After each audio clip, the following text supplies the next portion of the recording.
Oke, Assalamualaikum warahmatullahi wabarakatuh. Kita akan lanjutkan pertemuan hari ini, yaitu di skill ketiga, masih dalam structure and written expression. Skill ketiga ini membahas mengenai mengidentifikasi present participle dan past participle dalam kalimat dengan satu klausa. Ya, karena nanti ya kalimat itu ada yang tidak dalam satu klausa ya. Kemudian kita akan membahas mengenai present dan past participle yang akan kita mulai di slide selanjutnya. Oke, bisa sambil Anda baca dan sambil Anda simak ya. Jadi present dan past participle itu, ini saya bacakan dulu ya, dapat menimbulkan kebingungan dengan verb dalam sebuah kalimat. Jadi kalau Anda selalu berprasangka atau kemudian mengira bahwa semua present participle dan past participle, maksudnya present participle itu verb ing ya. Kemudian past participle itu adalah verb 3. Itu berarti adalah jenisnya verb. Ya, disinilah berarti kekeliruan yang sebenarnya sedang terjadi. Jadi present participle dan past participle itu dianggap verb jika ada atau didahului oleh be. Ya. Tetapi jika berdiri sendiri, maka present participle maupun past participle tadi yang verb ing ataupun verb plus ed tadi atau verb 3 ya, itu dianggap sebagai adjective. Ini menurut bukunya grammarnya Longman ya. Oke. Kemudian kita bisa lihat contoh di bawah ini. The man is talking to his friend. Itu yang pertama. The family has purchased a television. Nah, kalau kita lihat di kalimat yang pertama, verbnya adalah is talking tentu saja. Kemudian subjeknya adalah the man, objeknya adalah to his friend. Ya, jadi verbnya itu dua, is talking, karena dia menyatakan progress yang present. Kemudian kalau kita lihat di kalimat yang kedua, di situ ada the family has purchased a television tadi. Subjeknya adalah the family, kemudian verbnya adalah has purchased. Karena di sini verbnya ada dua, yaitu gabungan dari has sama verb 3. Ini adalah rumus dari perfect yang present perfect ya. Kemudian objeknya adalah a television. Jadi Anda nggak bisa mecah verbnya menjadi, misalnya verbnya ini has, kemudian purchase sendiri nggak bisa. Ini satu kesatuan karena ini rumus dari tensesnya present perfect ya, yang artinya adalah untuk menerangkan kejadian di masa lalu yang tidak ada hubungan, waktunya tidak ditentukan. Jadi kita nggak ingat kapan kejadian persisnya. Ya. Kemudian ada contoh lagi di bawah ini ya. The man talking to his friend has a beard. Itu verbnya adalah ya, kalau Anda mengira verbnya adalah talking itu salah ya. Verbnya adalah has. Talking di sini adalah adjective. Kemudian the television purchased yesterday was expensive. Ini juga verbnya bukanlah purchased. Ya, walaupun artinya seperti kata kerja, tapi bukan. Di sini karena dia past participle yang berdiri sendiri, jadi tidak bisa menjadi verb. Verbnya adalah was. Ya, ini adalah contoh dari kebingungan yang sering terjadi dalam TOEFL ya. Nah, kemudian di halaman selanjutnya nanti kita akan bahas mengenai contoh-contoh yang lain ya.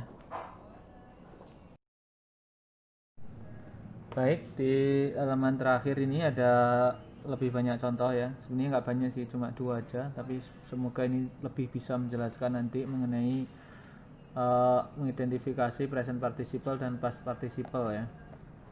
Contoh yang pertama nih, the child bla bla bla playing in the yard is my son. Di sini ada opsi-opsinya. Opsi A adalah now, opsi B adalah is, opsi C adalah he, opsi D adalah was ya. Jadi kalau Anda kemudian di sini mengira, ini cara sekaligus ya, cara menjawab dengan analisa gramatikal itu seperti ini ya. Jadi jangan menebak pada atau mengandalkan arti ketika menjawab pada soal-soal yang berhubungan sama gramatikal seperti ini. Jadi kalau nanti Anda berpikir dari sudut pandang arti, itu jawabannya 50% salah atau justru malah 60% salah, hanya akurasinya 40% saja kalau Anda mengandalkan arti, karena ini bukanlah soal vocabulary yang berkaitan erat dengan arti. Ini adalah soal grammatical, jadi analisanya haruslah memakai analisa grammatical ya. Kemudian ini kita lanjutkan ya, kita lihat di sini kekurangan atau yang kosong dari kalimat ini apa, unsur yang kosong nih ya. Kita lihat ya, apakah sudah punya subjek ya. Jawabannya adalah tentu saja sudah ya, subjeknya adalah the child. Apakah sudah punya verb? Kita lihat, punya belum? Ya, jawabannya adalah ya tentu saja sudah punya ya, yaitu yang bukan yang playing ya, yang is ya. Playing ini adalah present participle yang fungsinya sebagai adjective. Kemudian objeknya adalah my son. Nah, kalau sudah punya kerangka seperti ini, maka yang dibutuhkan pada kalimat ini bukanlah verb lagi. Jadi nanti kalau Anda nanti kasih opsi misal be atau D, is sama was, itu nanti playingnya akan berubah menjadi verb. Jadi akan ada dua verb dalam satu kalimat yang mana itu adalah konstruksi yang salah saja. Maka Anda harus hindari opsi B sama opsi yang D ya. Karena kalau Anda kasih di situ, maka playingnya berubah menjadi verb dan itu akan bertabrakan dengan is ya. Jadi nggak boleh ada verb dua dalam satu kalimat yang terpisah. Kalau dua jadi satu karena itu rumus tertentu seperti yang sudah kita bahas di halaman page sebelumnya ini ya nggak masalah ya, itu karena sudah ketentuan dari sana. Nah, kemudian kita lihat kalau kita isi dengan opsi C misal he, apakah itu kalimatnya menjadi benar? Ya jawabannya ya salah, karena yang opsi C itu adalah subjek ya. He itu fungsinya sebagai subjek, ini pronoun ya. Nah, kalau Anda pasang he di sini, maka subjeknya menjadi double, ada the child, ada he. Ini juga nanti menimbulkan kesalahan grammatical ya. Opsi yang paling benar tersisa hanyalah A saja. Nah, ini cara untuk sekaligus ya menjawab nanti ketika soal-soal TOEFL yang hubungannya sama grammatical tuh analisanya seperti itu kurang lebih ya. Jadi memakai analisa mencari mengeliminasi yang salah, nanti menyisakan yang benar. Kalau seperti ini mungkin akurasi kebenarannya bisa sampai 80-90% ya. Saya tidak mengatakan 100% pasti benar juga ya, karena ya memang di akhir itu memang TOEFL memang tidak diciptakan untuk dijawab benar semua. Anda harus hanya jawab banyak benernya daripada banyak salahnya ya, mirip seperti orang baik ya, yang banyak baiknya daripada jahatnya ya. Oke, yang di bawahnya ada contoh kalimat lagi. The packages bla bla bla mailed at the post office will arrive Monday. Nah, ini juga kita harus lihat juga mana yang kosong dari kalimat ini, atau struktur mana yang hilang dari kalimat ini. Ya, kita cek satu-satu ya. Subjeknya ada? Ya, jawabannya adalah tentu saja ada, the packages itu adalah subjek. Kemudian kita tarik ke belakang dulu ya biar nggak pusing nih kayaknya. Objeknya ada? Objeknya ada, yaitu Monday ya. Verbnya ada? Verbnya ada.